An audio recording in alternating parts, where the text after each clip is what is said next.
yang tinggal di suatu negara dalam kurun waktu tertentu. Nah, biasanya perhitungan pendapatan nasional ini dalam periode 1 tahun.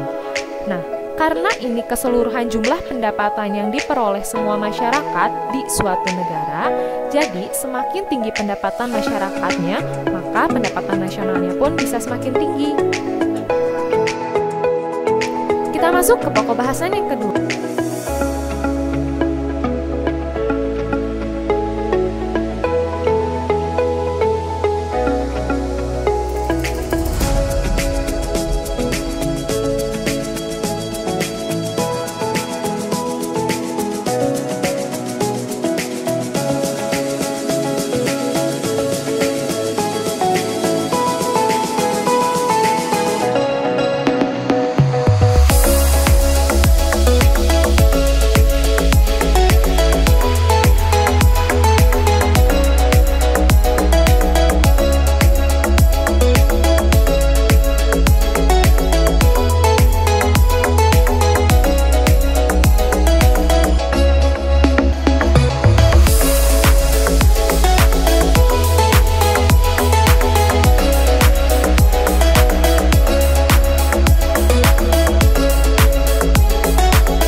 Assalamualaikum warahmatullahi wabarakatuh. Selamat siang. Perkenalkan, nama saya Decinta Negla Putri dari kelas MB 4404 dari kelompok 2. Di sini saya bersama 6 teman saya akan menjelaskan tentang materi pendapatan nasional.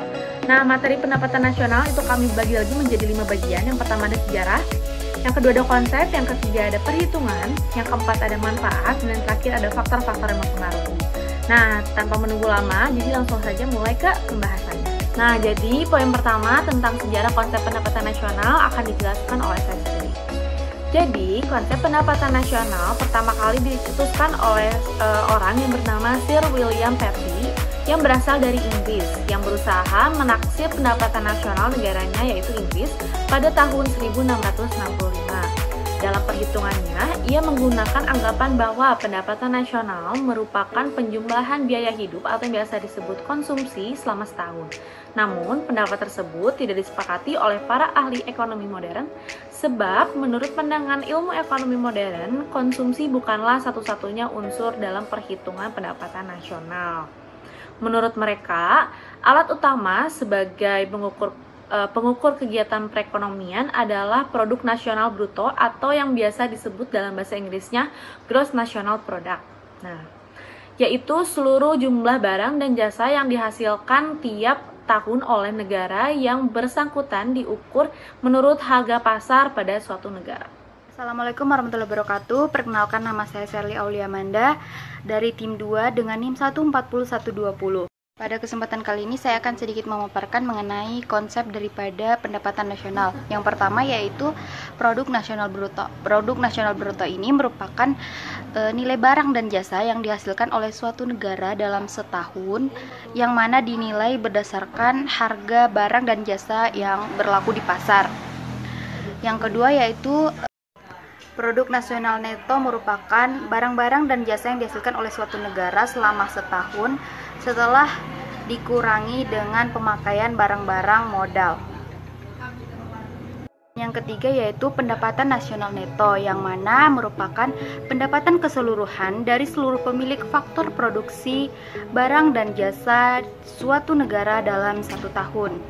Perkenalkan, nama saya Patricia Putri. Di sini saya akan melanjutkan penjelasan yang dijelaskan oleh Sherly, yaitu adalah tentang konsep pendapatan nasional.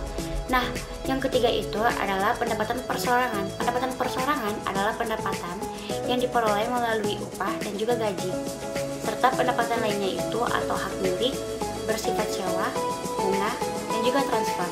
NNI atau biasa disebut dengan Net National Income, yaitu adalah pendapatan bersih nasional ditambah dengan transfer, dikurangi juga dengan pajak perseroan, laba yang dapat dibagikan, dan juga jumlah iuran jaminan sosial. Nah, yang keempat itu adalah pendapatan yang siap dibelanjakan.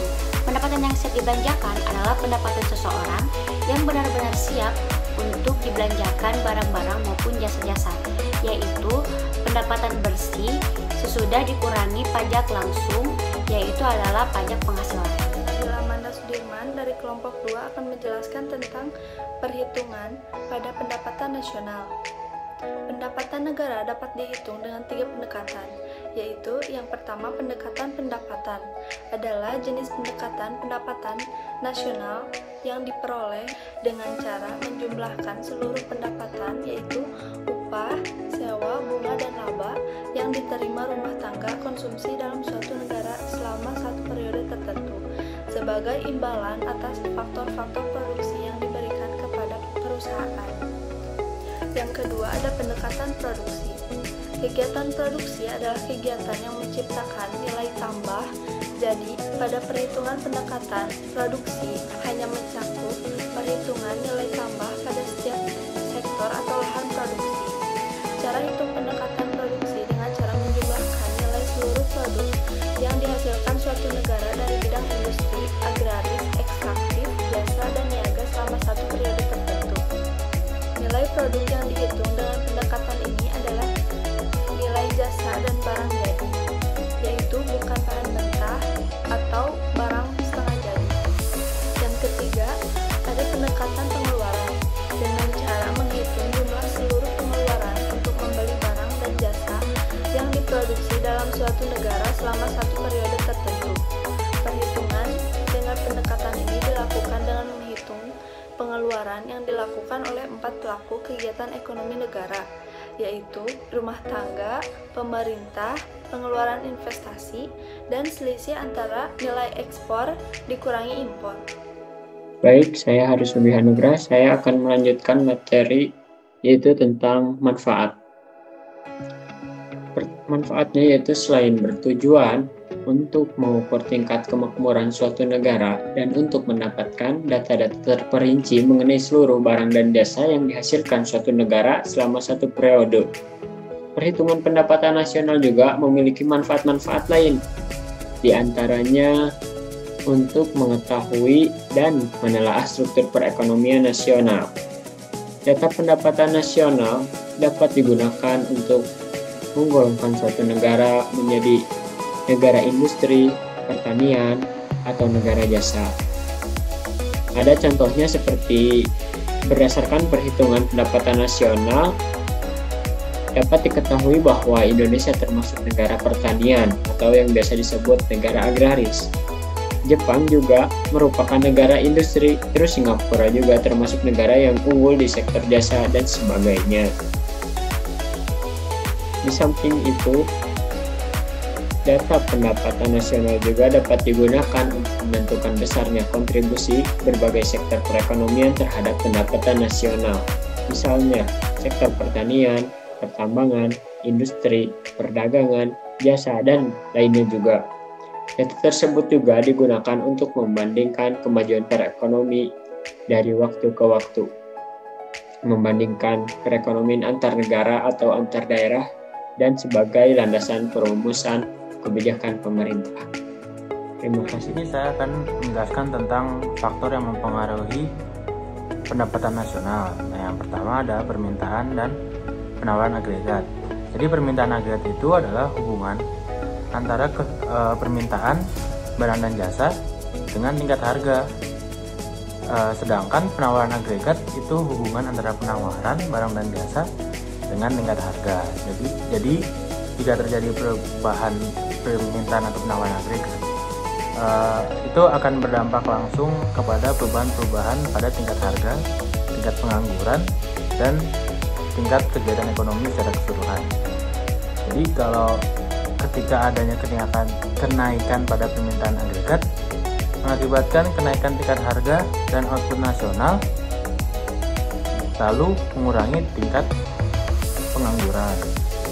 Sedangkan jika penurunan pada tingkat penawaran agregat cenderung malah menaikkan harga, tetapi akan menurunkan pendapatan nasional dan menambah pengangguran. Ini adalah konsumsi dan tabungan. Konsumsi adalah pengeluaran total untuk memperoleh barang-barang dan jasa dalam suatu perekonomian dalam jangka waktu tertentu.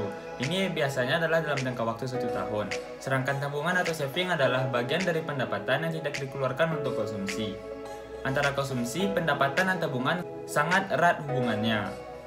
Hal ini dapat kita lihat dari pendapat oleh salah satu ahli ekonomi yang bernama Keynes yang dikenal dengan psikologikal konsumsi yang membahas tingkah laku masyarakat dalam konsumsi jika dihubungkan dengan pendapatan. Yang terakhir itu adalah investasi.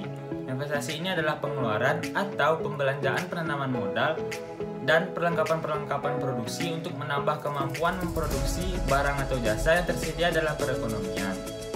Investasi ini dapat digolongkan menjadi 3. Yang pertama itu adalah pembelian berbagai jenis modal. Contohnya itu adalah mesin-mesin, peralatan produksi lainnya untuk menjadikan berbagai jenis industri dan perusahaan. Yang kedua itu adalah pengeluaran untuk mendirikan rumah tempat tinggal, bangunan kantor, bangunan pabrik, dan bangunan-bangunan lainnya.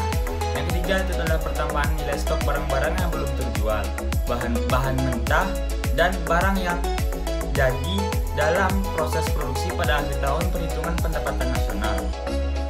Pengeluaran untuk investasi ini merupakan salah satu komponen penting dari pengeluaran agregat.